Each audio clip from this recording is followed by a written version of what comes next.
Shalom, everyone. This is Chris Shoemaker, also known as Yehuda Ben Shomer, and welcome to the Daily Drosh. Today's Daily Drosh, we're going to be focusing on Daniel chapter 3. Now, this is the very familiar story of the three Hebrew children in the fiery furnace. And this title that we've given this story has put false notions within our head and has caused us to look at this chapter with an askewed eye.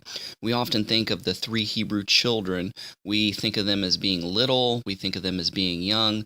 We don't think about them as being adults. We also think of them as poor, exiled, indentured slaves to the Babylonian Empire, when in fact these three Hebrew children were, adults according to Jewish tradition, that they were above the age of 13, probably in their 20s, maybe even older.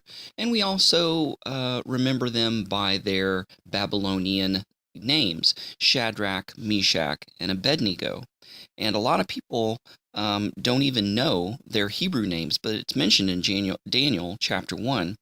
Hananiah is the real name of Shadrach. Mishael is the real name for Meshach, and Azariah, the real name for Abednego. So, okay, back to the story at hand. You have Nebuchadnezzar builds this big, stupid mountain of gold, this statue. It's, really big, really tall, and when all this music started playing, the entire empire was supposed to bow down and worship this stupid mountain of gold. So we falsely think of Shadrach, Meshach, and Abednego, or Hananiah, Mishael, and Azariah as these slaves who had no power, no influence. They were just victims of circumstance, when in fact, by this time, they have become integrated and educated and integrated into Babylonian society. And indeed, the three of them, were big wig officials within the province of Babylon, within the empire itself. So these were men of authority. These were men who had rule, who had say.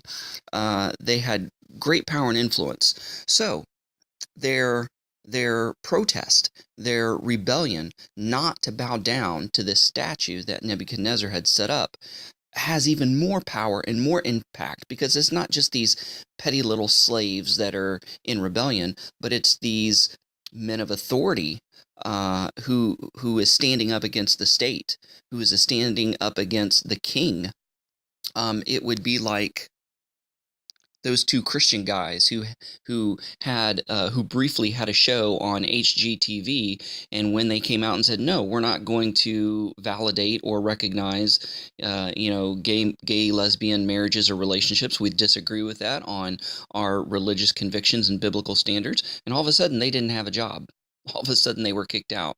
This would be the equivalent, a governor of a state refusing to recognize gay marriage that had already been legalized, or saying I won't have any part of this. Something of this effect, something of this nature. This would be the equivalent, of a high-ranking official of some country that's persecuting Christians or Jewish people.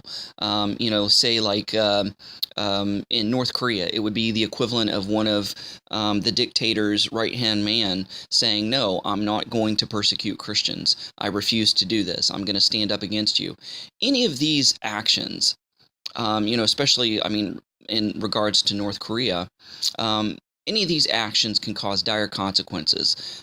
We've seen how celebrities have been fired and had to step down and have been defrocked and defamed and blackballed in Hollywood.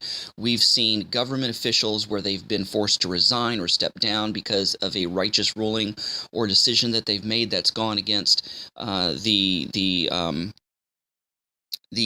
modern day public opinion, and especially in the case of North Korea, the dictator would have this right hand man executed. So it was either the death of a career or physical death. And here, the three Hebrews stood up against Nebuchadnezzar and refused to commit idolatry and bow down to this gold statue. And their words are amazing, because Nebuchadnezzar gave them a second chance to bow down to this statue. And they replied, your question hardly requires an answer. If our God, the one we serve, is able to save us from the burning fiery furnace and from your power, O king, he will save us. Even if he does not, then you must know, O king, that we will not serve your God or worship the statue you have erected. They knew that this meant death. They knew they were going to be killed and executed. They knew what the ruling was for not bowing down to the statue.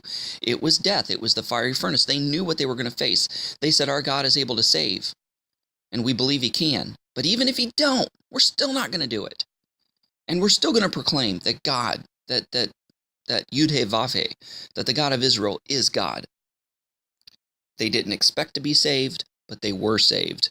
So no matter what we face, when we're forced to take a stance or opinion that goes against the Word of God or goes against the Bible, we have God on our side. And even if we get fired or ridiculed or persecuted within our workplace, our community, or what have you, God has a better open door for us. He will provide for us, and he will reward us for standing up against whatever. So it doesn't matter if you lose your reputation, your career, or even your life. Standing up for God and for his word and for what is right is far better and has greater rewards than what anything that man can do to you for not doing what they want. Hey guys, thanks so much for listening. Go out there and have a great day. Shalom and Shavua Tov. Come check out Dr. Dialect on the web at abrahamsdescendants.com/Dr. Dialect. Also on Facebook at facebook.com/dialectdoctor.